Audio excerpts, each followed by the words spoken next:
Hola, ¿cómo les va? Muy buenas tardes, bienvenidos a la Argentina Hoy. Hoy tenemos una entrevista muy especial que no es en directo, no es en vivo. Ahora les vamos a contar por qué y cómo la hicimos. Con un protagonista muy importante de la escena diplomática mundial. Es el argentino, el diplomático argentino que ocupa el cargo de mayor relevancia en el mundo en este momento. Estamos hablando del embajador Rafael Grossi, que es el titular del Organismo Internacional para la Energía Nuclear, OIEA. El OIEA es un organismo que depende de la Organización de las Naciones Unidas. Fue creado en 1959, tiene su sede en Viena. Se dedica nada más y nada menos que a velar por la seguridad y el uso pacífico de la energía nuclear, para evitar la proliferación nuclear, para evitar el uso con fines bélicos de las armas nucleares. Imaginen ustedes la complejidad que eso a lo largo del tiempo ha tenido y que tiene en los últimos años. Grossi ha sido protagonista de una experiencia diplomática ciertamente compleja que en los últimos tiempos, solo para citar los últimos tiempos, ha atravesado, por ejemplo, que Rusia se quedara con una de las centrales nucleares de Ucrania, con el enorme riesgo de que se generaran, con motivo de la guerra entre Ucrania y Rusia, un accidente nuclear al estilo del desastre que ocurrió en Chernóbil en la década del 80, una de las grandes tragedias de la humanidad y el peor accidente nuclear de la historia. En fin, Grossi ha intermediado y ha actuado a través de sus equipos, por ejemplo, en Irán, en el control del uso de la energía nuclear y de las investigaciones que Irán hizo y realiza para tener armas nucleares, lo que naturalmente genera una enorme preocupación con motivo de los enfrentamientos que Irán tuvo y tiene, por ejemplo, con países como Israel, con quien intercambió misiles, pero no nucleares, afortunadamente, en los últimos meses, durante el conflicto entre Israel y Hamás, que se extendió también al enfrentamiento de Israel con Irán, toda vez que, ustedes saben, Israel acusa a Irán de haber sido el promotor del grupo terrorista Hamás, que tomó varias decenas de rehenes israelíes hace 2 años, los liberó recientemente en la Franja de Gaza. Bueno, un conflicto, uno de los grandes conflictos en este momento, con motivo de la intervención del OIEA, de los científicos, de los técnicos y de los diplomáticos del OIEA en Irán. Grossi fue amenazado de muerte por al menos 2 funcionarios del régimen iraní. Esto le cambió la vida de alguna manera a Rafael Grossi, que tiene él y su familia y todo su equipo de trabajo muy alterada su vida cotidiana por la protección especial que ahora su cargo y el problema en el que Irán trató de involucrarlo merece. O sea, Grossi está bajo máxima protección de las Naciones Unidas, tanto él como su familia. ¿Cómo es que hablamos con Grossi? Nuestra conversación con el embajador Grossi se registró el viernes pasado en el coloquio de IDEA. El coloquio de IDEA que se realizó en Mar del Plata durante 3 días, en el que Cadena 3 Argentina formó parte en su condición de medio sponsor, de media sponsor, de el principal encuentro empresario y de reflexión económica política de la Argentina que tiene lugar cada año en la ciudad de Mar del Plata. El viernes a primera hora, 9 de la mañana, cuando empezaba la tercera y última jornada del coloquio, nos tocó entrevistar ante más de 500, casi 600 empresarios de primer nivel al embajador Rafael Grossi. Grossi se encuentra en Washington, en los Estados Unidos, en una de las oficinas del organismo de energía nuclear. Tenía esa mañana del viernes una entrevista muy importante en la Casa Blanca. Se hizo tiempo para atender el pedido que le hizo la conducción del coloquio de IDEA de Mar del Plata para contar sus experiencias, para mostrar cómo se trabaja en un organismo diplomático de tanta envergadura, de tanta importancia. Y la gente del Coloquio de IDEA nos invitó a que fuéramos quienes entrevistáramos al embajador Rafael Grossi. Es lo que hicimos y es lo que ustedes van a escuchar a continuación en, como dijimos al principio, esta edición especial de La Argentina Hoy. ¿Por qué recuperamos la grabación del embajador Grossi? Porque, como dijimos al principio, se trata de una figura muy relevante de la diplomacia mundial, no solo porque es argentino, y además, ustedes lo van a escuchar en la charla, porque Rafael Grossi es uno de los candidatos a ser secretario general de la Organización de las Naciones Unidas. El año que viene, principios del año que viene, hay elecciones de renovación de autoridades de las Naciones Unidas. El actual secretario general, el ex primer ministro de Portugal, António Guterres, va a terminar su ciclo, su mandato al frente de las Naciones Unidas, y el reemplazante es hoy una pelea, una puja entre diplomáticos de primerísimo nivel, entre los que se encuentra Rafael Grossi, intentando llegar a la máxima conducción de las Naciones Unidas. Sería la coronación de una larga y muy notable carrera diplomática que Grossi inició una vez que egresó de la carrera de licenciatura de Ciencia Política, que pasó por la Escuela Diplomática Argentina y que inició, por lo tanto, su carrera en el Servicio Exterior de la Nación. Fue embajador argentino ante el gobierno de Austria en Viena y luego también en la ciudad de Viena alcanzó, como les dije, el máximo cargo del organismo de la energía nuclear, el OIEA. ¿Y por qué lo logró? Porque además, complementariamente con su formación para ser diplomático, Grossi también recibió formación en materia de energía nuclear en el INVAP, aquí en la Argentina. Aunque es un licenciado en ciencia política como carrera profesional y un diplomático como carrera de trabajo, Grossi es un hombre que naturalmente para llegar a ese lugar necesitaba tener mucha información y mucho conocimiento sobre energía nuclear, cuestiones específicamente técnicas que hacen al desenvolvimiento del equipo que él comanda, que él dirige, que integran más o casi 2.000 funcionarios entre científicos, técnicos y diplomáticos en Viena, la sede principal de este organismo. Vamos inmediatamente a escuchar la conversación que por más de 15 minutos sosteníamos nosotros en Mar del Plata y el embajador Grossi en los Estados Unidos. Una conversación, les pido que presten atención, que termina con la mención que le hacemos sobre otra embajada que el embajador Grossi ocupa en forma honoraria hoy en el mundo. Pero les recomiendo que escuchen la conversación y van a encontrar que al final hay un viraje inesperado. Embajador, ¿cómo le va? Buenos días. El gusto de saludarlo. Estamos...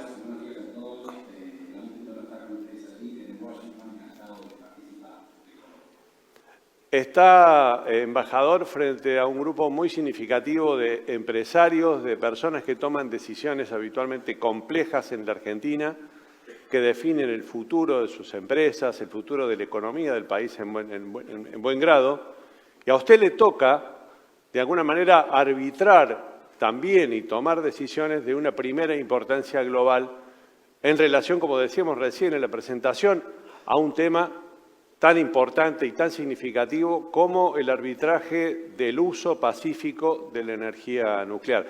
Yo quisiera, para empezar, preguntarle fundamentalmente en qué consiste su trabajo, cómo es su vida cotidiana como embajador y titular de la Organización Internacional de la Energía Nuclear. Digo porque por ahí no tenemos registro exactamente de qué hace un funcionario de su nivel y de su jerarquía en el mundo en este momento. Bueno, muchas gracias. Diría que dirigir un organismo internacional es siempre una actividad enormemente demandante, pero en el caso nuestro, en el caso del Organismo Internacional de Energía Atómica, ha adquirido una dimensión mucho más importante y mucho más urgente que en décadas pasadas. Por hecho, estoy aquí en Washington esta mañana porque estamos conversando sobre dos temas centrales de la agenda internacional que incluyen sobre todo nosotros, todos ustedes allí. estamos acá viendo qué va a pasar con el programa nuclear de Irán. Hoy va a estar aquí el presidente Zelensky, que es uno de mis interlocutores y regulares, dado la dimensión nuclear que tiene el conflicto, la guerra entre Rusia y Ucrania a partir de la toma de la central nuclear de Zaporizhzhia por parte de Rusia. De modo tal que esto implica gestionar crisis internacionales de esta naturaleza y también lo que podría decirse en buen criollo, el job, que es el de gestionar un organismo internacional que verifica todas las instalaciones nucleares en todo el mundo, y la Argentina, que promueve el uso pacífico de la energía nuclear, y también otra cantidad de aplicaciones que quizás son de menor interés en cuanto a su politicidad o urgencia, pero muy importante en todo lo que tiene que ver con la radioterapia, el cáncer, la aplicación de tecnologías nucleares para el control de insectos. Es decir, una cantidad de cosas, una dimensión como la cara oculta de la luna de lo que es heroía, de modo tal que es una actividad que no cesa nunca, no cesa en la noche, no cesa en el día, no cesa en el fin de semana, es algo absolutamente absorbente, pero que a veces es fascinante. Embajador, usted tiene, imagino, un equipo muy diverso de trabajo, hombres de la diplomacia, de carrera como usted, de una larga trayectoria, obviamente una comunidad de naciones muy significativa y muy importante, pero también técnicos, especialistas en energía nuclear, gente que tiene que tener un nivel de información y de conocimiento y que va a los lugares de trabajo, a los lugares específicos para reunir esa información. Y todo eso cruzado por intereses y por espionajes y por...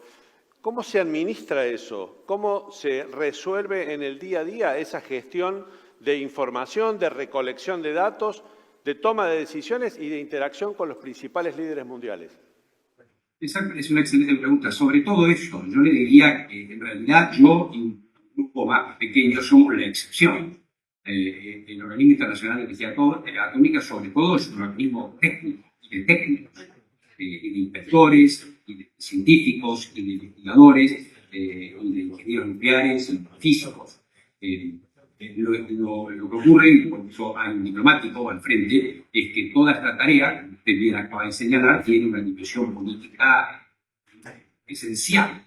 Cuando hablamos de lo que pasa en Ucrania, cuando hablamos de lo que pasa en Irán, cuando hablamos de lo que pasó en el Irak de Saddam Hussein, o en la Libia de Gaddafi, o en la Siria de Bashar al-Assad. Es decir, todos estos lugares, o Corea del Norte, digamos, ¿no? Tienen esa dimensión. Ocurre, creo yo, y esto ya es una reflexión vinculada a la gestión, y contactos emprendedores, empresarios, la sala creo que es importante, que se requieren ciertas capacidades. Y yo las he adquirido gracias a la Argentina, porque desde mi temprano inicio en la carrera diplomática fui educado y entrenado en la Comisión Nacional de Energía Atómica en INVAP, lo que me permitió el privilegio de ser un diplomático que entiende el trabajo de los técnicos y entiende de lo que se trata cuando se trata de inspeccionar una instalación de enriquecimiento de uranio en Irán, o un reactor de producción de agua pesada, en fin. O también en el plano, yo diría, pacífico,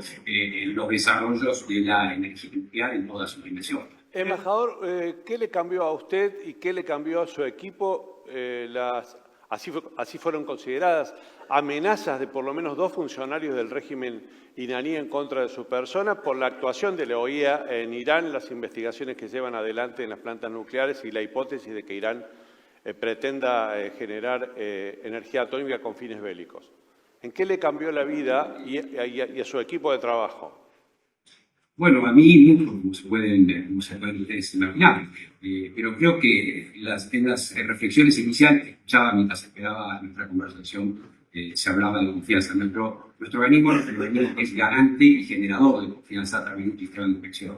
Y a veces a la gente que no le gusta quiere romper el esquema. Y de eso se trata cuando quieren amenazarnos o amedrentarnos. Lo tomamos muy en serio, eso es que tengo que tener las reflexiones que ustedes pueden imaginarse, que no son agradables en la vida cotidiana, para mí, para mi familia, pero lo tomo como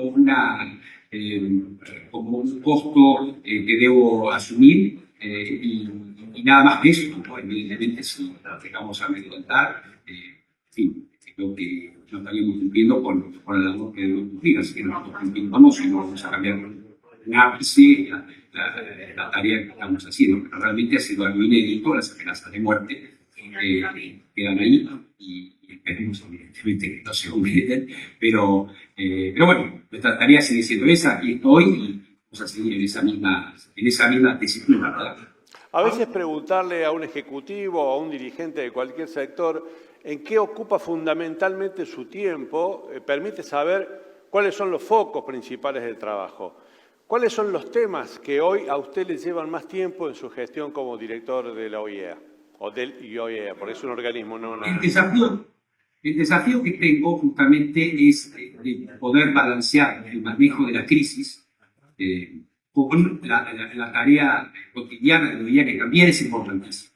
Y no olviden ustedes que yo tengo mi board, que son los estados, digamos, frente a los cuales respondo. Entonces, debo tener un balance muy delicado entre lo que es el manejo de esta crisis, que exigen viajar, que exigen no estar en Viena, que tiene sede el Organismo Internacional de Energía Atómica, porque naturalmente hoy en Washington tengo esto, vengo de Chengdu, China, ayer, donde estuvimos también hablando de temas que ustedes pueden imaginarse que tienen que ver con la agenda internacional.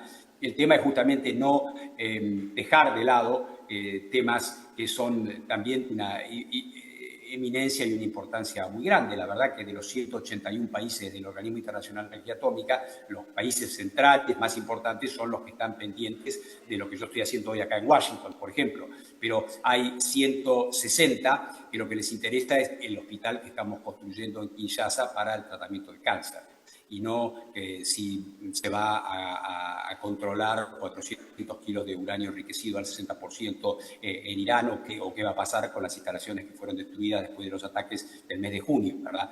Entonces, tiene que haber esa presencia del organismo a través de su director general. Evidentemente, cuando la gente piensa en un organismo, está pensando en quién la conduce, dónde está, qué dice, cómo se está posicionando frente a lo que está sucediendo. De modo tal que trato de no dejar ningún, como en las simultáneas de ajedrez, ¿se acuerdan? Donde sí, uno va a cada mesa, pero tiene que ir en cada mesa con el grado de concentración y de dedicación necesario para que la partida salga bien. Porque todas esas partidas al mismo tiempo también determinan una tendencia en cuanto a la gobernanza puntualmente del OIEA. A propósito de la gobernanza global, hoy criticada desde países tan importantes o significativos como los Estados Unidos, hay un proceso, una discusión dentro del mundo de la diplomacia internacional, de los organismos internacionales, sobre cómo está funcionando hoy la gobernanza global y cómo debería funcionar para ser más efectiva en la resolución de conflictos que no hace falta ni siquiera mencionarlos porque todos los tenemos registrados en nuestra vida cotidiana. Absolutamente, absolutamente. Y le voy a decir más, me parece muy bien, porque, y lo digo desde una posición relativamente confortable, porque creo que el Organismo Internacional de Energía Atómica tiene un enorme prestigio y no vamos a decirlo en buen criollo, no está dentro de la misma bolsa que la mayoría de los organismos internacionales, empezando por las Naciones Unidas, que tienen lamentablemente un desprestigio bastante importante, cuando no un sentimiento de irrelevancia total. Por lo tanto, yo creo que lo que ha sucedido, sobre todo, digamos, llamemos a las cosas por su nombre, a partir de la administración del presidente Trump, ha habido un cuestionamiento fuertísimo de la utilidad, la legitimidad, la razón de ser de los organismos internacionales. Este año se cumplen 80 años del establecimiento de las Naciones Unidas. Y ninguno, creo yo, los que estaban en este salón, vivió, yo tampoco, en el año 45, cuando se fundaron las Naciones Unidas. Pero no olvidemos de dónde viene todo esto. Esto viene de un quiebre tremendo, de una tragedia global que confrontó a aquellas generaciones a la necesidad de dar una respuesta efectiva a lo que se acababa de vivir, que era la devastación y la miseria más terrible que había vivido la civilización.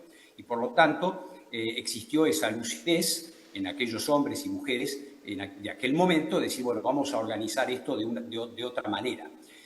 Pero lamentablemente con el paso del tiempo ese foco inicial en la paz, los que hayan estudiado Derecho seguramente estudiaron un poquito de Derecho Internacional y se acuerdan de la Carta de las Naciones Unidas, que lo primero que dice es que estamos nosotros, los hombres y los pueblos del mundo, estamos reuniéndonos para salvar, dice, a las próximas generaciones de la miseria de la guerra, ¿verdad? Y todo esto es lo que las Naciones Unidas fue abandonando, ¿verdad? Para ocuparse de una cantidad de cosas que quizás no son tan prioritarias. Les pongo un ejemplo para que no parezca todo esto muy vagoroso o en las nubes. Ustedes fíjense que en los últimos 6, 7, 8 meses ha habido una serie de conflictos que han arribado más o menos a un cierto entendimiento. Tenemos ahora el caso de Gaza, esperemos que el plan se cumpla. Nosotros estamos ocupándonos de la parte nuclear y por eso que ahora cuando los deje voy a la Casa Blanca. Entonces estamos viendo esto. Ahora, después también está lo que ha pasado que quizá en la Argentina no se sigue con tantos detenimientos, entre Azerbaiyán y Armenia, entre Camboya y Tailandia, India y Pakistán tuvieron otro flare-up, otro punto de tensión hace muy pocos meses. Y si ustedes se fijan, en todos estos conflictos que yo les estoy señalando, que tuvieron importancia inclusive económica bastante grande, de acuerdo a los países o regiones que sigan ustedes, ha habido un común denominador. Un común denominador. ¿Saben cuál es? La ausencia de las Naciones Unidas. No ha tenido nada que ver, ¿sí?, en la solución de estos conflictos. Embajador, lo escucho y me parece escuchar a alguien que tiene la convicción o la aspiración de ser candidato a secretario general de las Naciones Unidas. ¿Yo me equivoco? No, por supuesto que no. No me equivoco. Por supuesto que no se equivoca. No, para nada. Para nada. El tema es, y les voy a hacer otra incidencia que creo que va a ser interesante.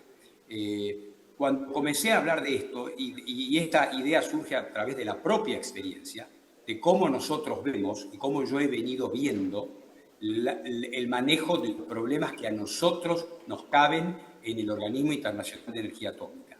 Y que es una aproximación, ustedes quizá lo habrán visto, que me lleva a mí a hablar con Vladimir Putin y luego hablar con Volodymyr Zelensky, que de esto es la esencia de la diplomacia, ¿verdad? Y hay gente que decía, no, qué horror, ¿cómo va a hablar con Vladimir Putin? ¿Y con quién voy a hablar? Si no hablo con él.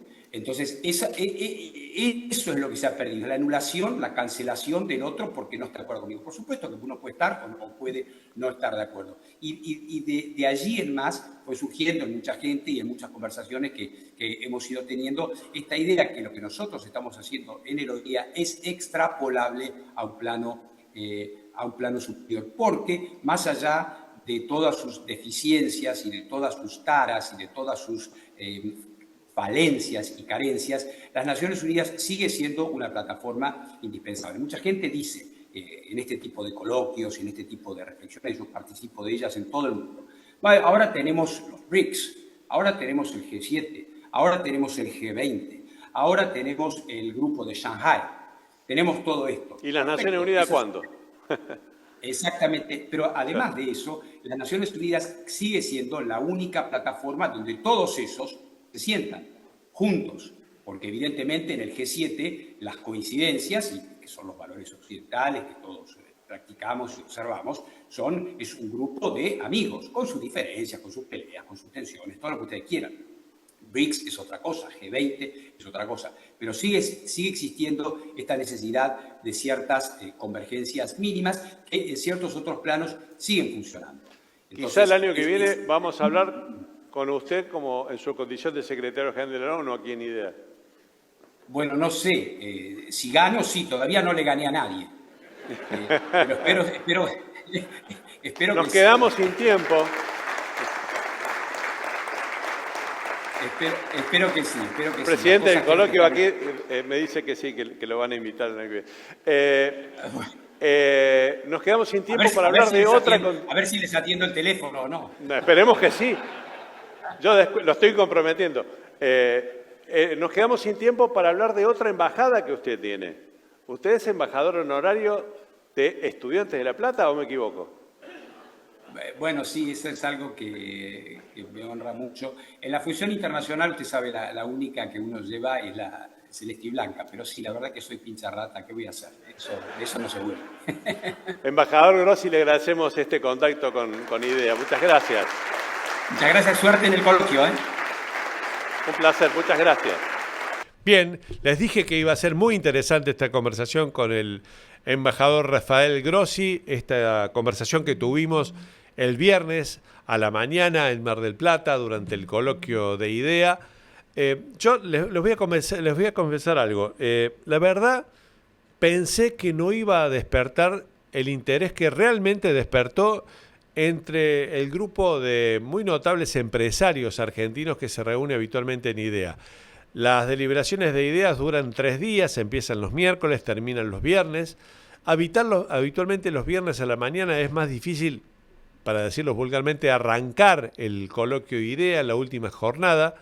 Sin embargo, a mí me sorprendió que la sala estaba prácticamente llena o llena y que tuvo como contexto el silencio y la atención de los empresarios por conocer a este hombre, a este argentino, y conocer la experiencia que personalmente tiene, que ustedes han escuchado, nos contó, nos transfirió en la conversación que pudimos sostener. Esta conversación que, insisto, tiene un gran valor para nosotros, por eso la queremos compartir con ustedes aquí como una edición especial de la Argentina Hoy.